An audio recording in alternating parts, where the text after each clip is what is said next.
여러분, 이 땅에는요, 수많은 칭찬이 있어요. 제가 생각하는 가장 귀한 칭찬은요, 그냥 아빠 엄마를 닮았구나 라고 하는 칭찬이 저는 제일 기분이 좋은 것 같아요. 제가 하는 입장에서도 그렇고 듣는 입장에서도 아이고 엄마 아빠 닮아서 얼마나 예뻐 하는 게 저는 가장 큰 칭찬 같아요. 아이들의 해맑음 속에서, 또한 아이들의 아이들다운 모습 속에서 엄마 아빠의 모습을 발견하는 것은 참 아름답고 감사한 일인 것 같아요. 우리 그리스도인들에게 그러므로 가장 큰 칭찬이 만약에 있다면 우리 아버지를 닮았다, 우리 하늘 아버지를 닮았다 라고 하는 말일 것 같아요. 우리에게 우리가 믿고 신뢰하고 따르는 예수 하나님의 아들 그리스도의 모습이 삶의 작은 한 절이라도 드러난다면 얼마나 기쁠까 저는 생각해 보게 되었어요. 오늘 본문을 통해서 우리가 성령의 권능을 간절히 기다려서 경험할 때 성령의 권능으로 그 어떠한 죄인도 새롭게 되고 삶의 우선순위가 바뀌어서 결국에는 예수 그리스도를 닮아가는 과정을 사도 바울이라고 하는 인물을 통해서 한번 살펴보려고 합니다. 먼저 첫 번째로 살펴볼 것은요, 성령은 기다림의 믿음이 있는 사람에게 임합니다.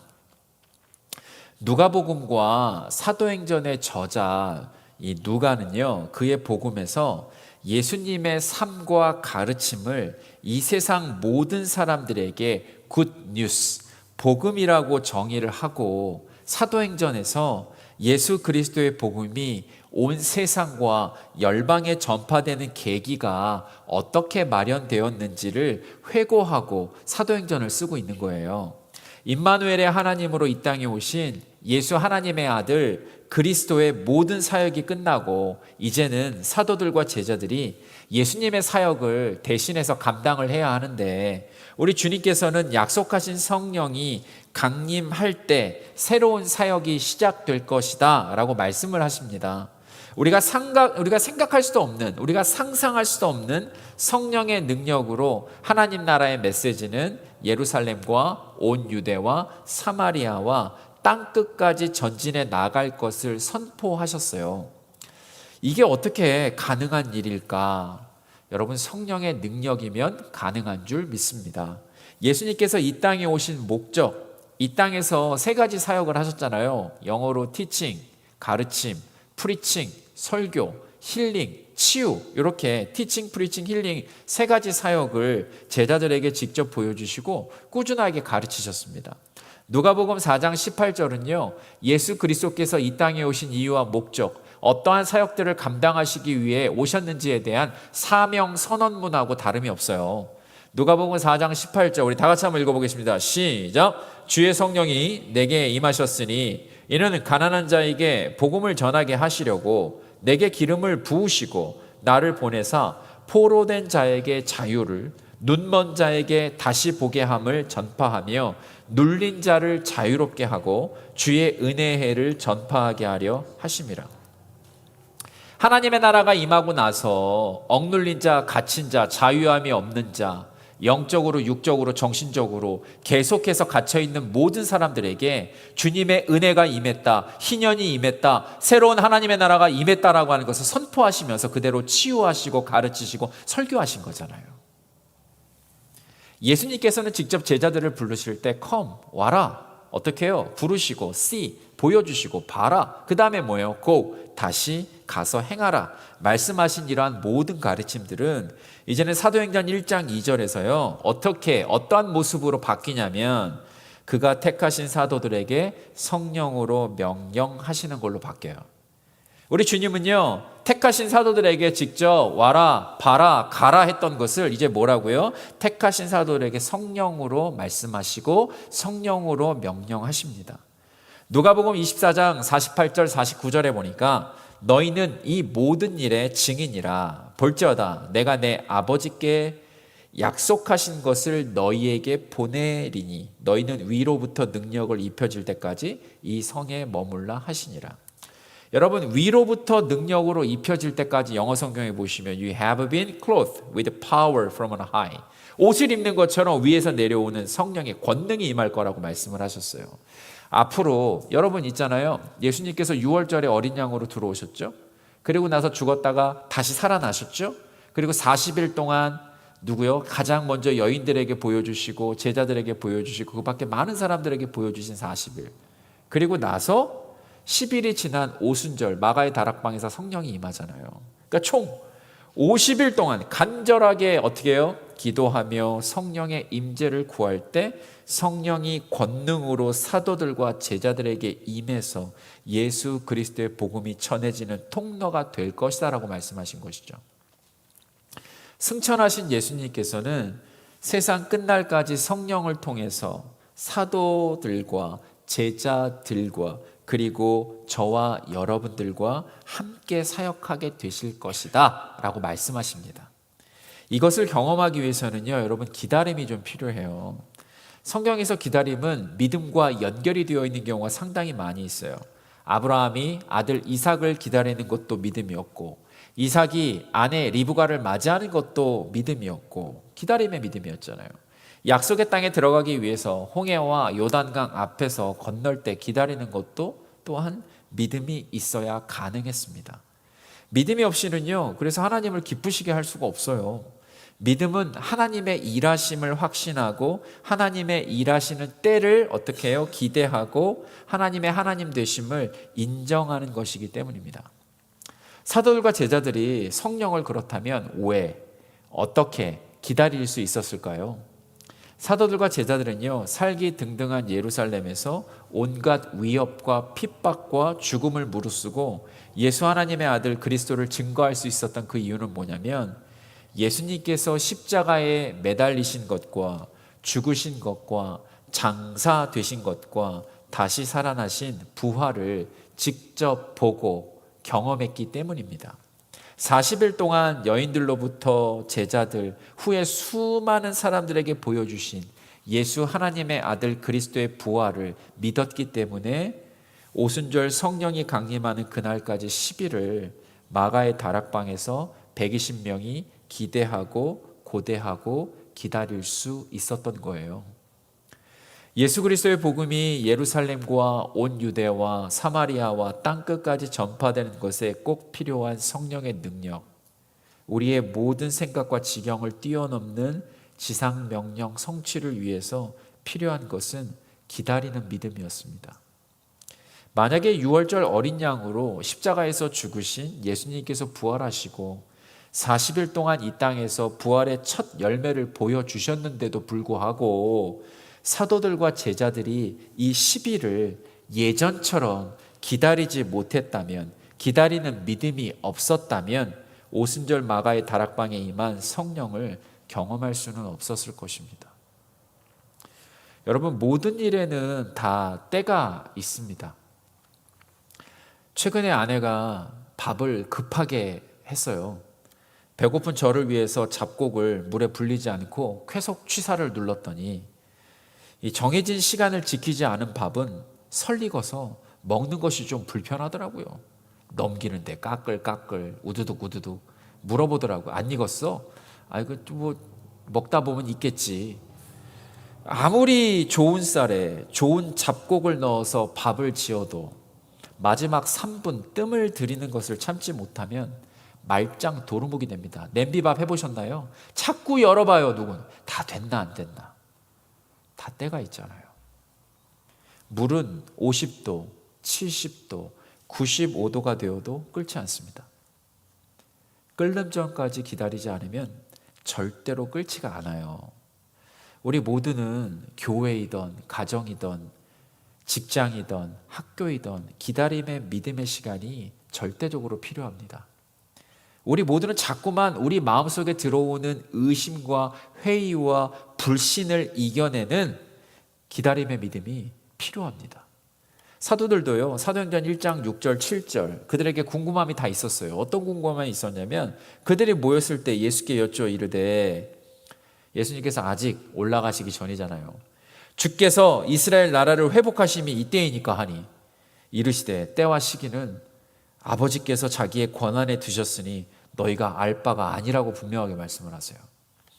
중요한 것은요, 하나님의 말씀하신 것이 언제고 어디서 어떻게 일어나는 것이 아니에요. 중요한 것은 내가 모든 것을 알고 있어야 하는 것이 아닙니다. 가장 중요한 것은 오직 성령이 임하시면 겟세마네 동산에서 예수님을 버리고 도망쳤던 사도들이 부활하신 주님을 확신하고 순교를 각오하고 사명에 붙들린 인생이 된다라고 하는 것이 가장 중요한 것입니다. 오직 성령이 임하시면 권능을 받고 기적을 행하거나 말과 행동을 하는 능력이 권능이라고 하는 뜻이에요. 어떻게 해요? 성령이 임하시면 권능을 받게 되고 증인이 되는 삶을 어떻게 해요? 기적을 행하거나 말과 행동을 통해서 드러나는 능력을 우리는 세상과 열방에 영향을 미치는 삶을 살게 된다라고 하는 거예요. 승천하신 예수 그리스도의 명령을 따라서 살아가게 됩니다. 사도들은 이 사명의 중심 역할을 감당하게 되죠. 성령이 주시는 능력으로 교회를 계속해서 세워가게 됩니다. 사랑하는 성도 여러분, 이렇게 사도들처럼요, 기왕이면, 제자들처럼 기왕이면 우리 주님께 쓰임받고 싶으십니까? 네, 한 분, 다른 분은 쓰임받고 싶지 않으십니까? 이젠 지치셨습니까? 한 번만 더 여쭤보겠습니다. 여러분들은 사도들, 제자들처럼 우리 주님께 쓰임받고 싶으십니까? 예, 임직 받으신 분 한 분이 대답을 아직도 안 하고 계세요. 속으로 하시는 거죠. 그렇다면은요, 기다림의 믿음이 여러분에게 임하기를 예수 그리스도의 이름으로 축복합니다. 이제는 예수님께서 십자가에 매달리신 것과 죽으신 것과 장사되신 것과 다시 살아나신 부활을 확신하면서 주님이 말씀하신 그 때를 기다리시는 여러분들 되시기를 저는 간절히 소망합니다. 우리가 임마누엘로 오신 예수 하나님의 아들 그리스도의 십자가의 죽음과 부활을 확실히 믿을 때, 확고히 믿을 때 우리는 약속하신 그분의 말씀을 기다릴 수가 있어요. 기다려야만 성령을 우리는 받을 수가 있고 우리는 성령을 누릴 수 있게 되기 때문입니다. 성령은요, 기다림의 믿음이 있는 사람에게 임한다라고 지금 말씀드렸죠. 두 번째로 성령은 어떠한 죄인도 새롭게 합니다. 아마도 성경에서 성령으로 새로워진 인물, 죄인을 한번 꼽으라고 한다면 대부분 사도 바울을 여러분은 생각하실 겁니다.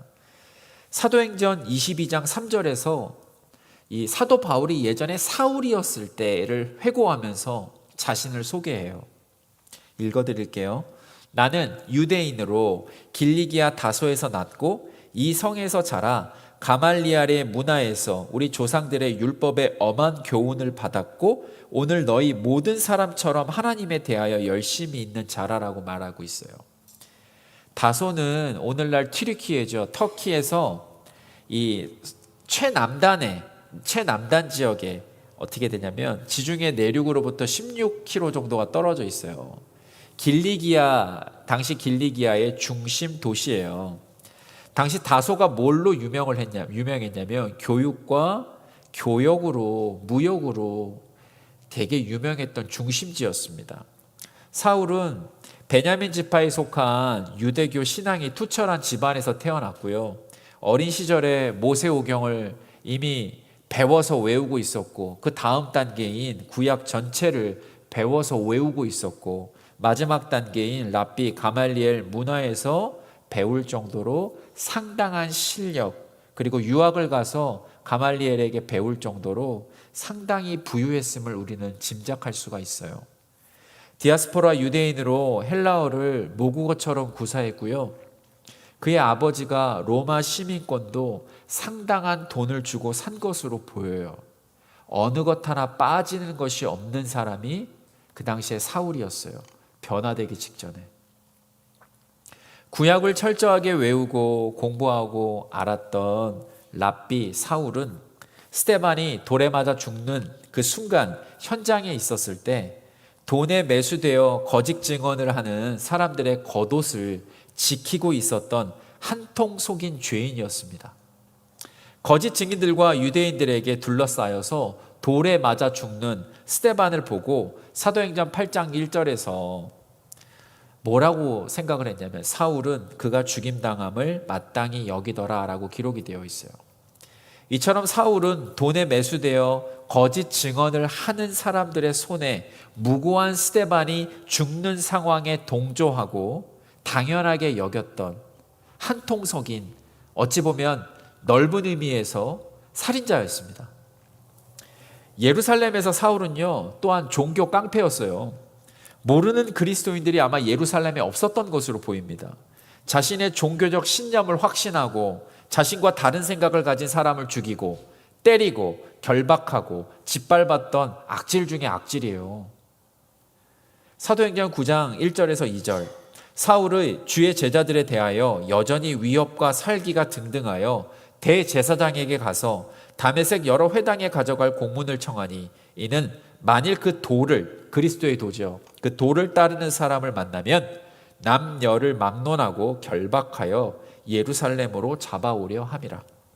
늘 그랬던 것처럼 다메섹에 있는 그리스도인들을 소탕하러 가는 도중에 공문을 받아가지고 우리 주님께서 사막의 빛보다도 더 밝은 빛을 누구에게요? 사울에게 비춰주시고 다른 사람은 듣지 못하는 음성을 들려주셨습니다. 그러니까 눈이 멀어서 아무것도 볼 수 없을 때 아나니아를 통해서 안수받게 되는 장면이 나옵니다. 사도행전 9장 17절, 아나니아가 떠나 그 집에 들어가서 그에게 안수하여 이르되, 형제 사울아, 주 곧 내가 오는 길에서 나타나셨던 예수께서 나를 보내어 너로 다시 보게 하시고 성령을 충만하게 하신다라고 말해요. 영어 성경에 보시면 The Lord Jesus sent me so that you may see again and be filled with the Holy Spirit. 기도할 때요, 성령이 사울에게 임합니다. 살인자에게, 종교적 신념으로 가득 찼던 자에게, 엘리트 의식으로 똘똘 뭉쳐있던 자에게, 부유한 가정에서 태어나서 사회적 약자들을 도저히 이해할 수 없던 자에게, 하늘 시민권이 아니라 로마 시민권을 붙잡던 자에게 성령이 임하셨습니다. 눈에서 비늘 같은 것이 벗겨져서 다시 보게 되는 것처럼 세례를 받음으로, 고린도후서 5장 17절에 보면 이렇게 나와 있어요. 그런즉 누구든지 그리스도 안에 있으면 새로운 피조물이라. 영어 성경에 보시면 새로운 피조물은 new creation입니다. 이전 것은 지나갔으니 보라 새 것이 되었도다. The old has gone. 완료예요. 이미 지나가 버렸어요. 예수님께서 우리 안에 들어오시는 순간부터 이전 것은 지나갔고 The new is here. 현재는 뭐냐면요, 지금부터 계속해서 영원히 지속된다는 말이에요. 주님이 떠나신다는 말입니까? 아니요, 영원히 거하세요. 우리 마음속에. 누구든지 예수 그리스도를 나의 구주, 나의 하나님으로 영접하는 순간 이전 것은 has gone, 완료로 끝나고 현재형, 지금도 살아계시고요, 앞으로도 살아계실 거예요. 우리 마음속에, 심령에. 그러면요, 성령이 임하면 어떻게 새로운 피조물이 될까? 먼저 우선순위가 바뀌게 됩니다.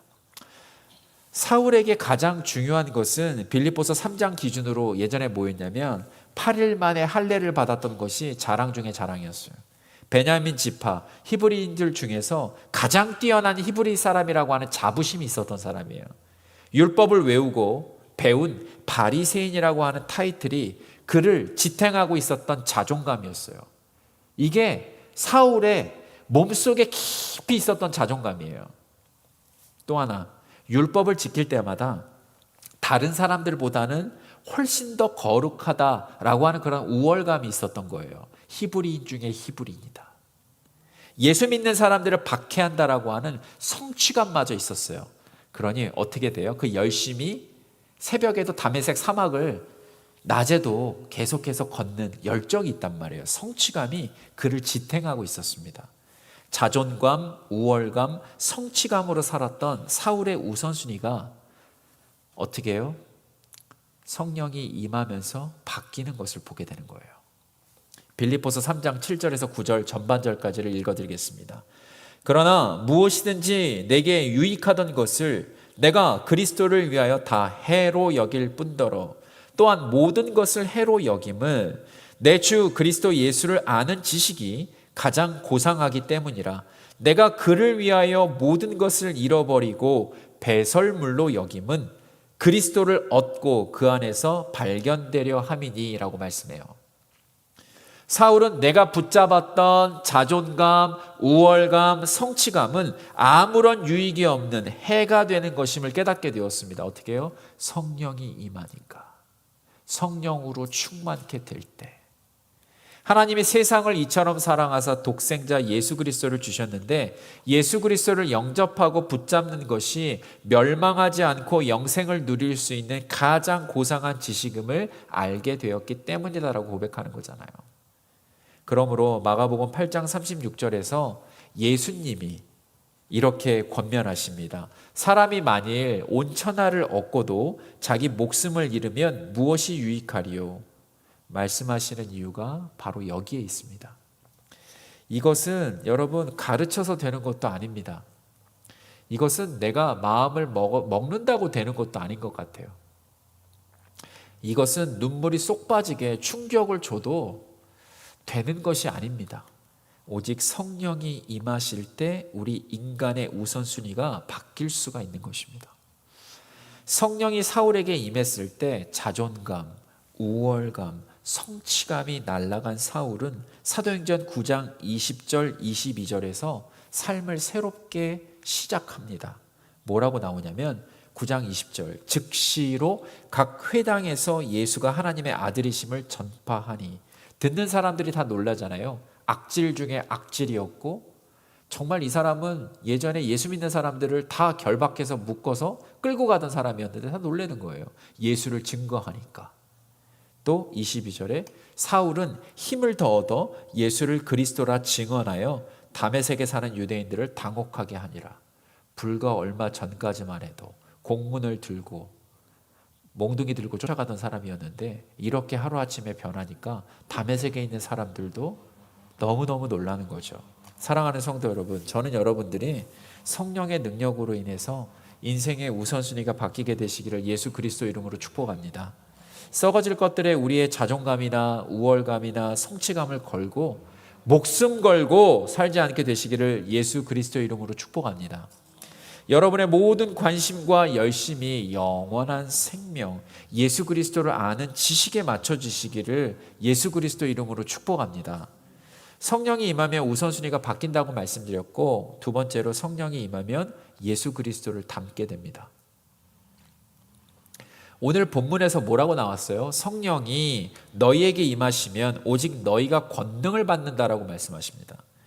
권능의 원어적 뜻은 기적을 행하거나 말과 행동을 하게 하는 능력이 권능이에요. 주로 사도들이 예수님의 증인으로 사명을 감당하기 위해서 위에서부터 주어지는 능력입니다.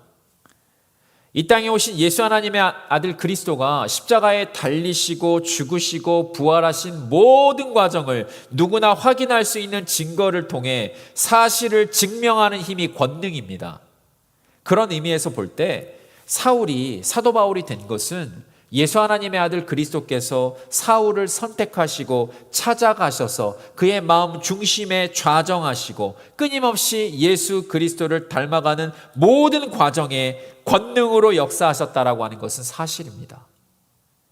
사울에게 예수 그리스도는 권능으로 임하셔서 사울에게 기적을 행하셨고 사울의 말과 사울의 행동을 바꿔주셨습니다.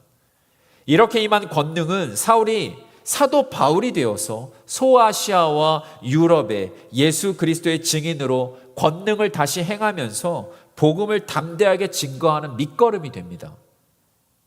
처음 사울에게 권능이 임했을 때 마치 포도나무 되시는 예수님께 가지로 거하면, 거하다라고 하는 뜻 리메인의 원어가 뭐라고 말씀드렸죠? 주님께서 사울의 마음에 집을 지으셨습니다. 마음의 보좌의 중심에서 예수 그리스도의 권능이 임하면 임할수록 사울이 사도 바울로 변화되는 것을 보게 됩니다. 점점 더 예수 그리스도의 향기가, 점점 더 예수 그리스도의 형상이, 점점 더 예수 그리스도의 열매가 사도 바울에게 맺히게 되는 것을 보게 됩니다. 저는 이것을 성령이 임하시면 예수 닮는 모습이 드러나는 것으로 표현하고 싶습니다.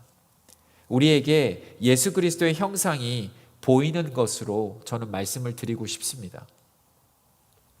예수를 처음 믿고 신앙생활을 하게 되면 사도 바울처럼 익어가고 변해가고 궁극적으로 예수 그리스도를 닮아가는 모든 영적인 과정이 우리의 신앙생활인 것 같아요. 성령님과 함께 동행하면서 가는 모든 과정이 처음부터 시작할 때부터 완벽하게 되는 것이 아니라 점점 그리스도를 닮아가는 모든 과정이었다라고 하는 것을 저는 보게 되거든요. 예수를 만나고 14년이 지난 40대 후반에 사도 바울은 자존감, 우월감, 성취감이 아직까지 남아 있었어요. 여러분, 이 죄성이라고 하는 거는 끊임없이 싸워야 우리가 이길 수 있는 거 아닙니까? 그죠?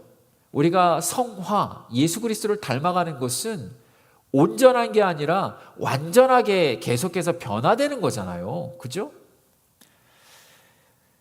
갈라디아서에서 주일에도 말씀을 드렸잖아요.